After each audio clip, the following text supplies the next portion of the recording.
Hello, and welcome back to Chiropterra, or now the Chiropteran Commonwealth, as we have become. Today, we will be, I think we should start with doing local legionary commissaries. A series of joint civilian military commissioners shall... Okay, let me deal with these things first. Dupe. It's a dupe. And then you know what, after I finish with that, I'm just gonna make the rest of the land that I personally own really good.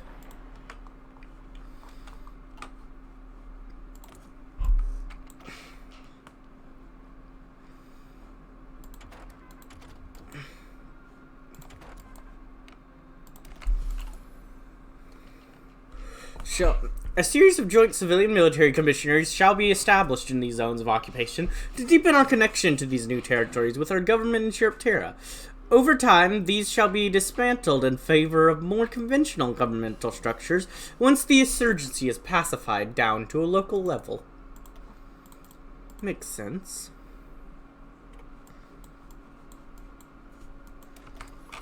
And one thing I noticed before I clicked on the game itself is I looked at the faction map mode, and sure, Lunar Dominion, obviously the strongest faction. But, looking to the east, the River Coalition is really weirdly spread out at the moment.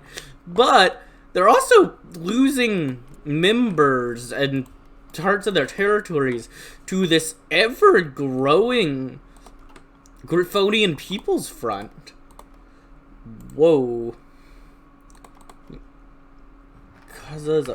Man, okay, you have them as a puppet, them as a puppet, them as a puppet, them as a puppet, them as a puppet.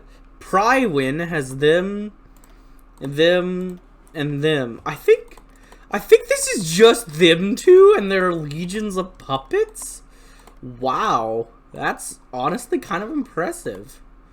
Those two alone managed to defeat all of that. Wow.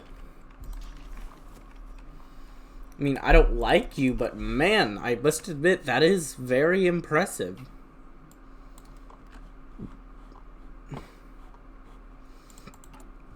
The WLA question. The Warzina Liberation Army failed its purpose as a military unit and as a propaganda piece. The collaborators have proven time and time again to be a failure in the eyes of the Commonwealth.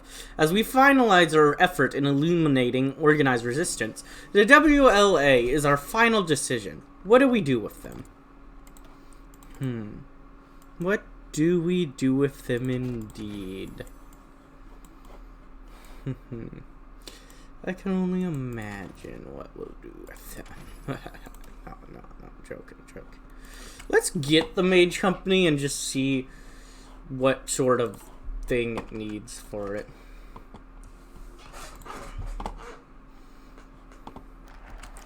The matter of the WLA. Lady Commander Auburnleaf nearly had a stroke when she found the towering pile of documents standing on her desk.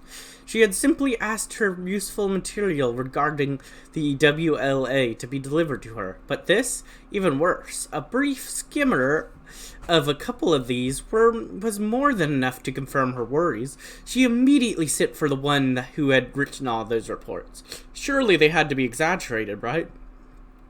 If anything, ma'am, I tried to sugarcoat them as much as possible, the legionary captain retorted. I had the displeasure of being a liaison with the WLA. It's not an experience I would recommend, Auburn nodded, though there was a frown on her face. The only thing they were somehow useful for was diverting the hippogriff fire away from our regulars. Once in a while, that is. Auburn shook her head, grimacing. This is a complete and utter mess. We should have shot that fool when we had a chance. Then looking up, we've been with them the longest. Any suggestion? on how to deal with those problems. Reorganize the unit completely, ma'am, the captain told her bluntly. There are some good stallions with them, but they'll amount to nothing as long as the unit stands as is. The alternative is to put them with our auxiliaries, though even they have a better track record. Or you could follow one of my suggestions and jump them into the workforce. Fresh bodies are always needed there. Auburn frowned deeply. By the time her eyes fell one last time onto the thick bundle of disciplinary reports, she had already made up her mind. Sack Bragson and reform the WLA as a police force. That'll delete all those units. We'll get 5 stability and some compliance. Or sack him and incorporate the WLA into the reserves. Give me political power, pony power, and some... yeah, let's go with that. Nothing wrong with that.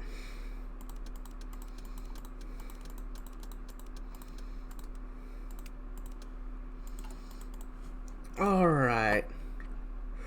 I suppose that's that gone through. There's some nice buffs over here. I'm not really worried about that right now. Kinda want to deal with this, but I don't know. Victory in Zebrica Day. A new national public holiday will be instituted to mark the end of the North Zebrica War. Not only will festive celebrations be held, but respectful commemorations will also be held to remember those who sacrificed so much so that we may live in peace and prosperity. Beautiful.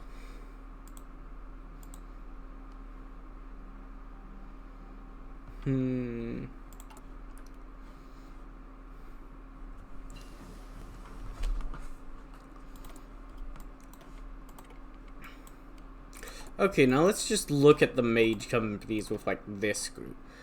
Okay, it just had support equipment. I've gotten a lot of buffs to them, so I might as well, I'm gonna say, let's replace, I have plenty of equipment at this point. So yeah, let's replace the maintenance company at this point with the mage company.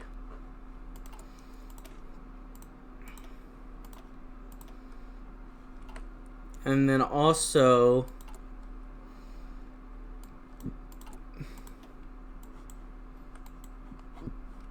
I also want to, okay, so I did that, and then because of that, I'm gonna start going straight down here. Do I want armor? Then do,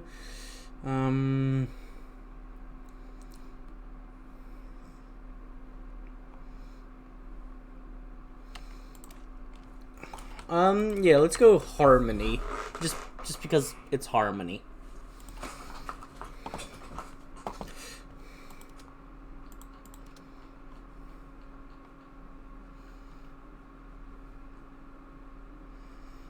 Woo, gain more intel. We need all the intel we can get. Victory in Zebrica Day. Today is a great day in the entire Commonwealth, as per Council's unanimous decree. Today we celebrate our triumph in the Great North Zebrican War, as well as all those brave heroes that shed their sweat and blood in the name of the Nightmare. With all major cities from Ursagrad to New Yakatili festooned for the occasion with thousands of banners bearing the gleaming white moon. The day was a blur of military parades and choreographed military exercises on land, air, and sea, all open to the public to watch. The zenith of the festival was, however, held in the capital, with the 6th Legions marching down the promenades amidst cheering crowds, while new and experimental aircrafts performed a mock dogfight above in the sky. It ended with a brief public address by the Legionary Council, reminding the citizens of Chiropterra of the necessary sacrifices that had brought him to that day. Celebrations continued well into the night, as it was only proper, with some establishments closing only upon dawn. Complaints regarding a few accidents involving intoxicated veterans have swiftly been swept under the rug. Still can't find my pants. Amazing. During the NZW, the POWs that were taken by the Chiropterra military were used as physical laborers, most notably to construct railways for their ever-advancing enemies. With the recent regime change, however, there is an ongoing debate on what the future status of the draconian punishment should be. Yes, it must be changed. Man, it is a little annoying that I have to literally reintegrate the majority of my nation that was integrated already. But you know, it happens. It happens. Sometimes every single person outside of your core population decides to rebel against you. It's just something you gotta deal with sometimes.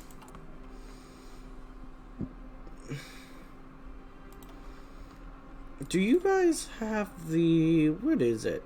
Yeah, root out resistance. I don't know why I haven't been doing that. Well, I know why, because I literally never do it. But, yeah.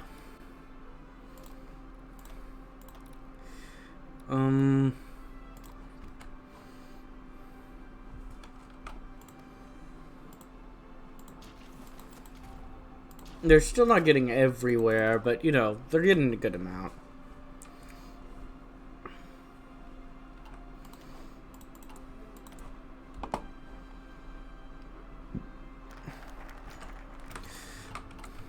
Railway Blues. Developed by a former middling bureaucrat, Mango Mangler, the chain gangs have been a way to consolidate the multiple sources of forced labor that developed in Chiropterra over recent years. The chain gang system, as it stands now, was not designed for long-term benefit. The first shortcoming was Mango's arrest for the laundering of money meant for the program for his own personal uses. Following that, as the Commonwealth slows its conquest of Zebrica, it's clear that the flow of ponies into the chain gangs will decrease over time. While this effect might not be clear now, in the future we will eventually see rapidly diminishing gains as many earn their freedom or die from old age. Mangler's original plan called for an expansion of the chain gangs by pulling more from civilian prisoners as well. Alternatively, we could allow them to progress naturally, letting the chain gang system diminish over time as the Commonwealth outgrows a relic of the past. Lastly, we could show mercy. It's clear that the system, without any change, will eventually be rendered moot. By abolishing it now, we could tackle the problems such as the change would bring today, as opposed to allowing our children to handle it. So, keep the system as is, basic. Or, we remove chain gangs, which is a nice bonus. We get some resistance loss, we gain some stability. Let's abolish the system. It's sad that I'm losing a nice effect, but it just feels like the right thing to do.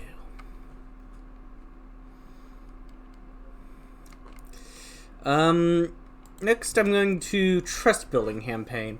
Our more overzealous soldiers might take it upon themselves to personally limit local villages and towns in the names of Nightmare following an insurgent attack, but this initiative often leads to numerous dead civilians. We must limit this foolish tendency and replace it with a more unified trust and building effort.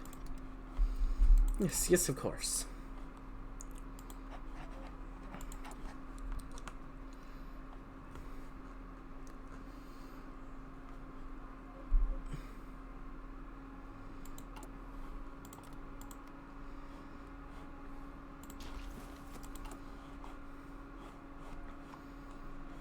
Where could I see that thing that popped up that was like, oh, here's how the resistance groups are doing? I don't remember how I did that before. A game of ball. Hey, Bat, Leatherwing, kick the ball back over here. Benzamal called out to the Threstrel soldier as the hoofball rolled up to the Chiropteran patrol marching through the outskirts of his father's farm. The Threstrels, the Bats, had only arrived months ago. There had been a war or something, but Ben Zamal never really listened except for when his Ab and Saba argued. The one thing they agreed on was that Ben Zamal was not to talk to the bats under any circumstances. Surely this would be acceptable, right? It was only his ball. Another bat besides Leatherwing frowned sharply as Ben Zamal gave the soldier a name, as he heard his Ab used in one of the arguments that shook their home. Perhaps he just wanted to kick the ball as well. Leatherwing said something to his friend, tapping their shoulder as he unslung his strange-looking rifle, only to then set it on the ground. He hopped the fence and trotted over to Ben Zamal, smiling as he began to bounce the hoofball around on his wings, before setting it on the ground. Ben Zamal did not understand most of the words, Leatherwing said, but he understood play well enough. They went on for hours, chasing each other across the makeshift pitch to one of Papa's out-of-the-season fields.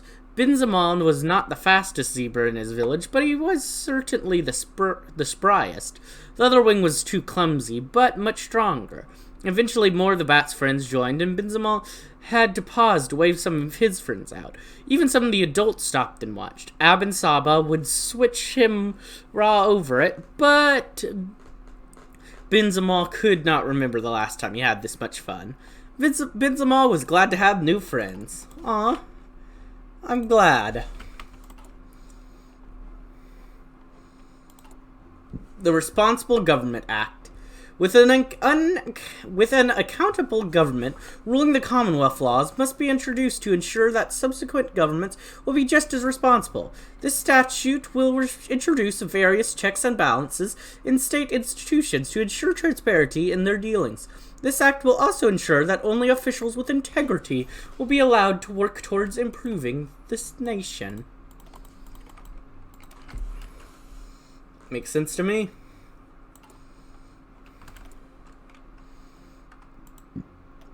In that case, it's time to develop my little friends. Who wants development? You do. Don't you? Don't you?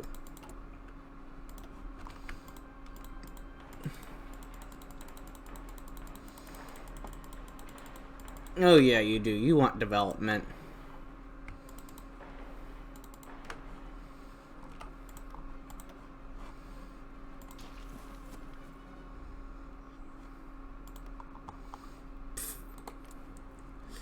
I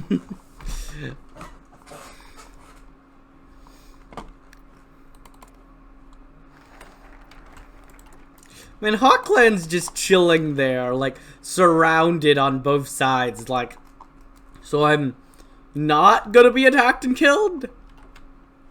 I mean, okay, I guess I'm not gonna complain, I'm not gonna say anything. This is fine. Cybersyn. Well, the Meadow Plan is mostly focused on expanding the commercial and industrial capabilities of the Commonwealth. Funds should also be allocated to the scientific areas of these fields. This will ensure that all businesses use the latest technologies and methods to get their profits. Yes, of course.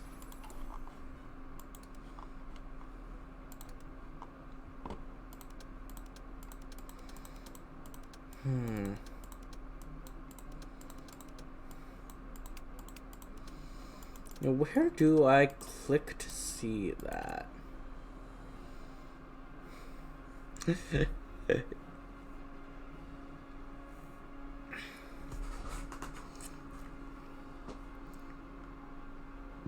mean, that trust-busting campaign's increasing the Harmony popularity. Huh. Interesting.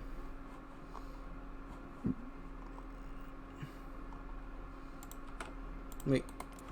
Oh, I own this? Why do I own that? I don't want to own that. I mean, I guess if I didn't give it to them, I meant to own it, so. Okay. Oh, I also own this. Well, I guess if this is mine, I'll develop it.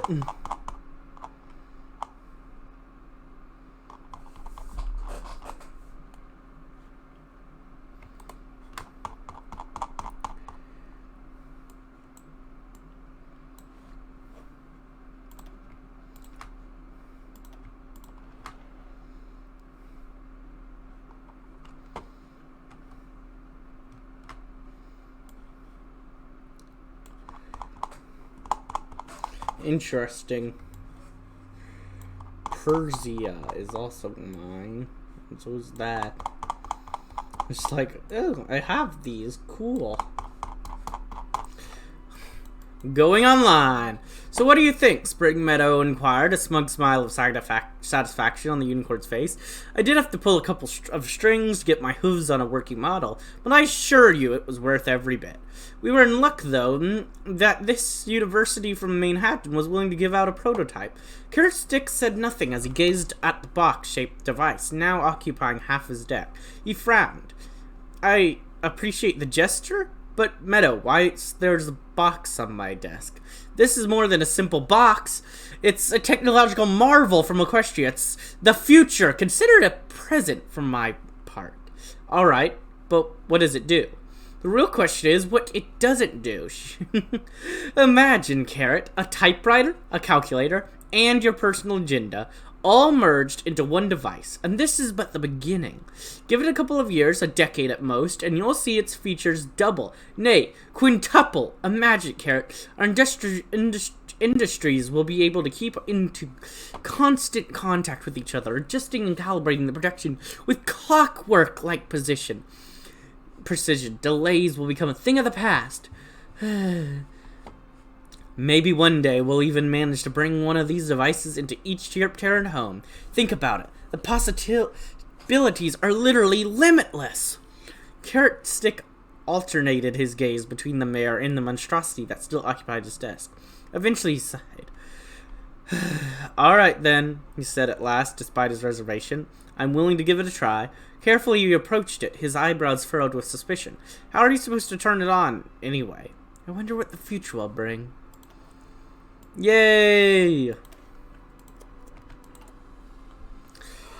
In the spirit of the free market, private military designers will be allowed to compete in the economy. They will be free to design and produce weapons to their heart's content. Any innovations that make will, in the end, strengthen Chiropterra as well. That is very true.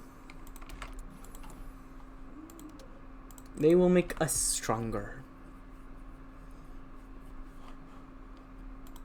Ah, there it is. So yeah, I just need to get that up.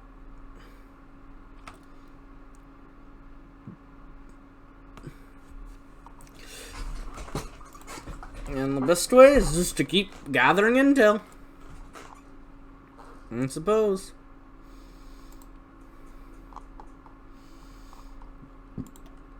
Oh, these guys. The North Zebrican Liberation Front. Ideology Affirmation. Big Tent Socialism Organization. Main areas of operation. Tobuk and Warzina. Legionary Analyst Report. The Red Viper has finally come to Chiropterra. We saw what happened in Stalingrad, and we must be ready. The heathen Reds have spread their influence amongst the working population of urban Warzina and Tobuk, turning loyal laborers into subversives and liars. Like any other snake, we must smoke them out. Their leader is named Daya, a small-time intellectual from the Warzinan capital, who fled after we identified her as a threat, following our occupation. She's been hiding in the countryside since then, and has amassed a following of those seeking liberation from her rule. The Rowdy. Ideological affirmation. Tribal harmony. In quotation marks. Main areas of operation. Zeratina and rural Tobuk. Legionary Analyst Report. The Anzarwidi are a Zeratinan-based group with mixed origins. Following our occupation, a report was filed by Lucian Eclipse regarding native resistance activities in areas under his control. He listed the Anzawardi on this document and stated they were committed to a form of tribal democracies. We wrote them off as a minor group in his territory. When the day of resistance came, we found out why. The Anzawardi had been focused their operation on directly administrated Zeratina, and the chaos was immense. They have little ideological bond, but can count on support from a wide number of Zerantine clans. Destruction is the only answer. They are led by Azim, a minor tribal warrior who rallied his clan into resistance and began to gather allies along the way. He is their unifying figure. Kill him, and it all falls apart. The True Moon Society. Ideological affirmation, heresy, and treason against the Nightmare. Main areas of operation, colonized regions. Legion analysis report. The traitors have finally shown themselves. The Nightmare's hoof has long suspected there may yet be some dissent within our own ranks, and now they've come out. The True Moon Society, as they call themselves, are heretics and heathens, claiming to follow a pure and natural form of lunar worship, denying the divinity of the Nightmare in favor of the moon itself. We have no idea how deep their ties go. Precision is key in this absolute destruction of their organization. They are led by the Jackal, a name we've heard before, and someone we thought we dealt with a while ago. But he's back, with a new group to lead against us. But this time it seems to be different. He's evaded us before, and is back for round 2. We can't let him get away again. Interesting. Very interesting. So those are our major enemies. The new business center. The current industrial zone in the capital is too small to accommodate the new industries that have sprung up thanks to Governor Meadows' reforms. Thus, a new industrial district will be zoned out in the city where new factories can be built, increasing national production. Makes sense.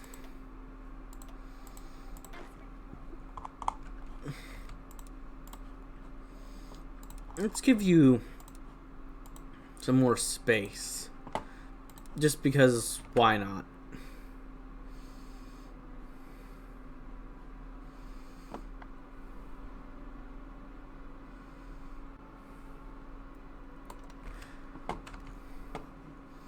Yay. Woo. And you get that one to yourself.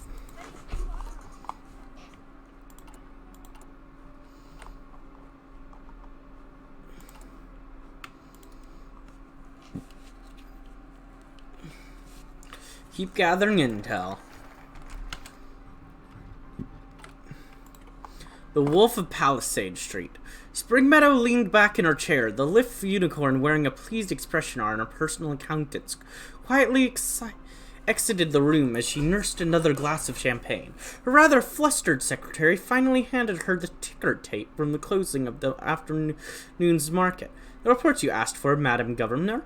Using her magic, Spring levitated the thin strand of paper over as she began to scour the series of dotted letters to gauge how her impromptu stock market was flourishing.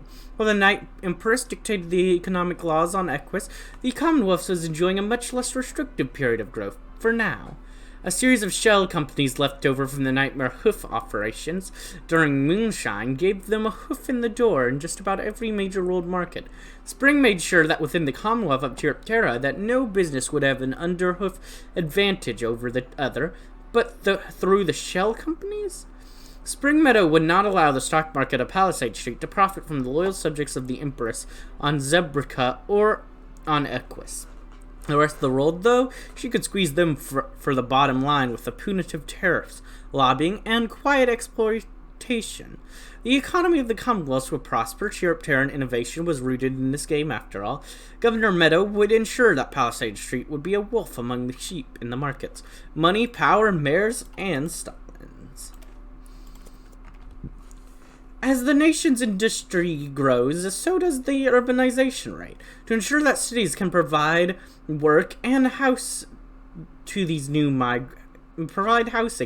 migrants, more land will be given to industries and residents close to them.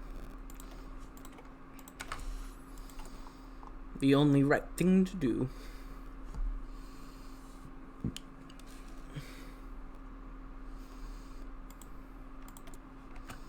What's up? Oh. Sure, I might as well.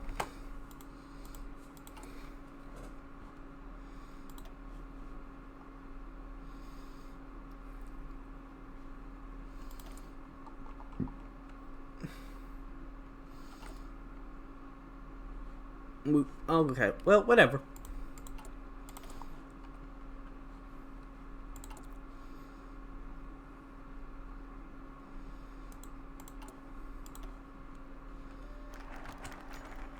Oh, I don't have the jet engine technology experimental to even go down this path. Oh well. In the big city, Midnight Meteor stopped the ancient Oldsmobile 6 outside the narrow flat townhouse nestled between all the others. The furniture tied to its roof creaked haphazardly as the Thestral carefully stepped out of the car. Well, doggy, ain't this here building swanky? Honeycake, the stout mare beside him, flashed a warm grin. Wasn't too sure if the trip was worth it, but you've earned one a heck of a pension.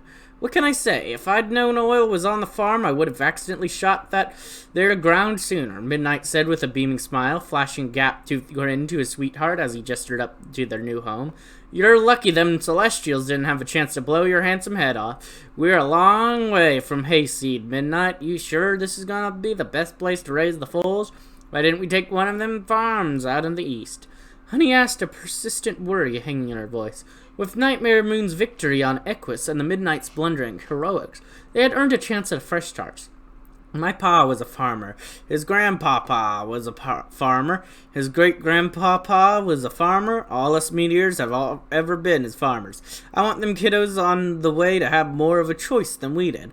Better opportunity, Midnight explained, moving slowly to hug his wife. We've been blessed by the Nightmare. Let's make sure we use her blessing to its full extent. You sure you're gonna be alright doing what you'd call it, being a desk jockey? Honey asked, leaning into him. I'll be fine. Home is where the heart is. That's good. But I think that'll be the end of this episode. If you enjoyed, like, comment, subscribe, and hit the bell button. And as always, peace.